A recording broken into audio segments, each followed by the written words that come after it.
graça e a paz, queridos. Louvado seja o nome do Senhor, porque estamos aqui mais uma manhã para aprendermos mais sobre esta temática de guardar o coração.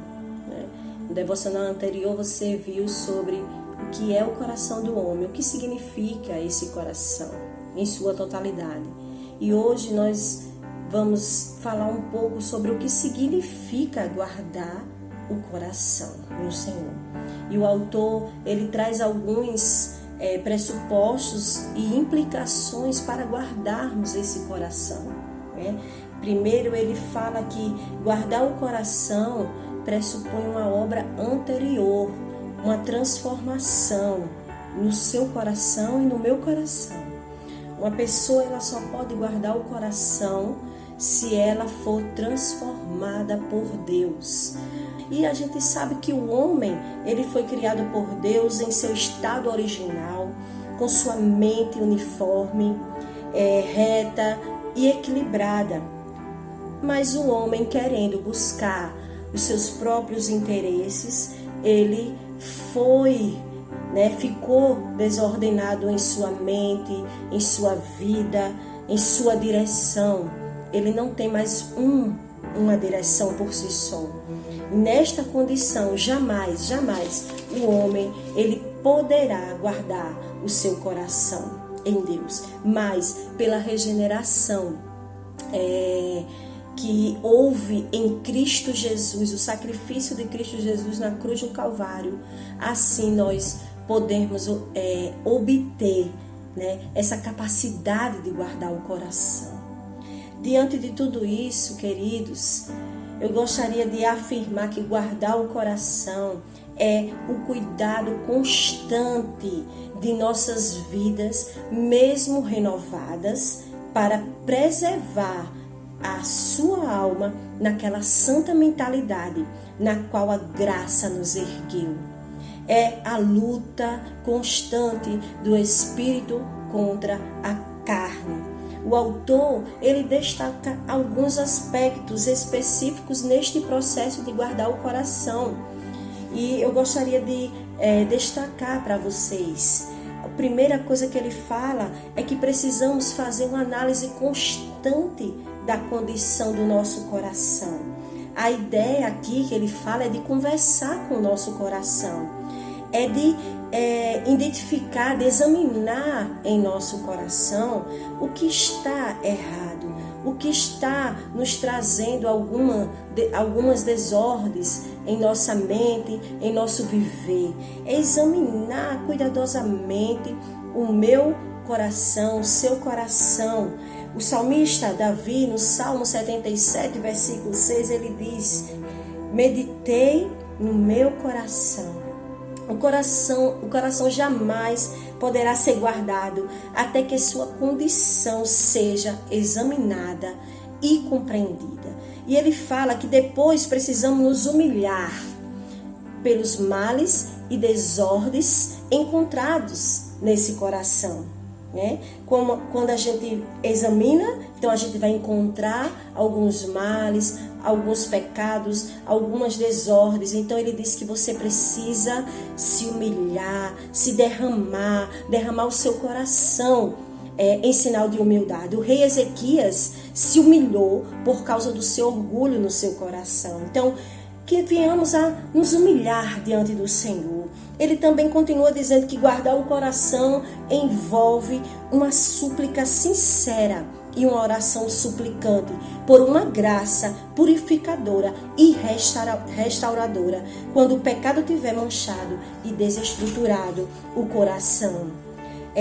No Salmo 19, versículo 12, diz o seguinte: quem pode discernir os próprios erros? Absolve-me dos que desconheço. O salmista aqui, ele está expressando a sua incapacidade dele mesmo ser absolvido pelos seus pecados. Só Deus pode nos absolver dos nossos pecados. Então precisamos nos humilhar, nos rasgar diante do Senhor. Lá no Salmo 86 também diz o seguinte, Salmo 86, versículo 11: ensina-me o teu caminho, Senhor, para que eu ande na tua verdade. Dá-me um coração inteiramente fiel, para que eu tema o teu nome. Precisamos suplicar por nossos corações, se derramar diante do nosso Deus. Ele continua falando que guardar o coração significa termos um compromisso de andar cuidadosamente diante de Deus, evitando ocasiões que possam me levar a pecar. 1 Tessalonicenses 5:22 diz: afaste-se de toda forma de mal. Precisamos correr do mal, precisamos correr do pecado, fugir das tentações, precisamos guardar o nosso coração. E eu tenho certeza que você conhece o seu coração, né? Assim como eu conheço o meu coração e as minhas tentações. Que você possa fugir disso em nome de Jesus. Filipenses capítulo 4, versículo 8 diz o seguinte: finalmente, irmãos, tudo que for verdadeiro, tudo que for nobre, tudo que for correto, tudo que for puro, tudo que for amável, tudo que for de boa fama, se houver algo de excelente ou digno de louvor, pensem nessas coisas. Que o seu pensamento possa ser ocupado por coisas boas, por coisas do alto, pela palavra de Deus, pela paz que excede todo o entendimento. Que venhamos ocupar os nossos pensamentos em coisas que possam nos trazer Deus para as nossas vidas, né? Então, e o autor ele continua falando o seguinte: precisamos ter consciência da presença de Deus em nossas vidas e colocar o Senhor sempre diante de nós, sempre diante de nós. E ele diz: quando os nossos olhos quando os olhos da nossa fé estão fixos sobre os olhos da onisciência de Deus, nós não ousamos deixar que nossos sentimentos se inclinem para o pecado. Louvado seja o nome do Senhor, queridos. E como é maravilhoso colocar-se diante do Senhor, deixar que Ele tome conta das nossas vidas, né? Ele faz uma comparação de um conhecido homem de Deus, que quando estava confessando algum pecado, ele nunca desistia de continuar confessando, até que sentisse algum quebrantamento de coração por causa daquele pecado. Que possamos se colocar diante do Senhor, se derramar diante desse Deus Todo-Poderoso. E de todos os trabalhos da nossa vida espiritual, este é o mais difícil e contínuo e importante em nossas vidas. É o trabalho mais difícil, alcançar fluência e habilidade da linguagem da oração e encontrar as palavras certas através de expressões apropriadas e corretas. Isso é fácil, isso é muito fácil, mas levar os nossos corações diante do Senhor como Ele verdadeiramente é, em quebrantamento, em consciência daquilo que eu estou apresentando ao Senhor, dos meus pecados, dos meus males, das minhas desordens, e se derramar, se rasgar diante do Senhor, até que possamos sentir realmente esse quebrantamento. É difícil, é muito difícil, querido, mas precisamos matar a raiz da corrupção interior, né?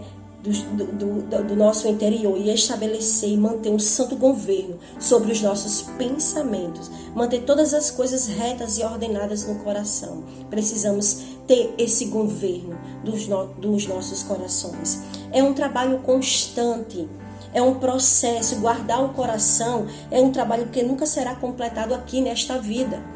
Só será completado na glória, junto com o Pai. Louvado seja o nome do Senhor. Precisamos entender que isso é um trabalho contínuo em nossas vidas, né?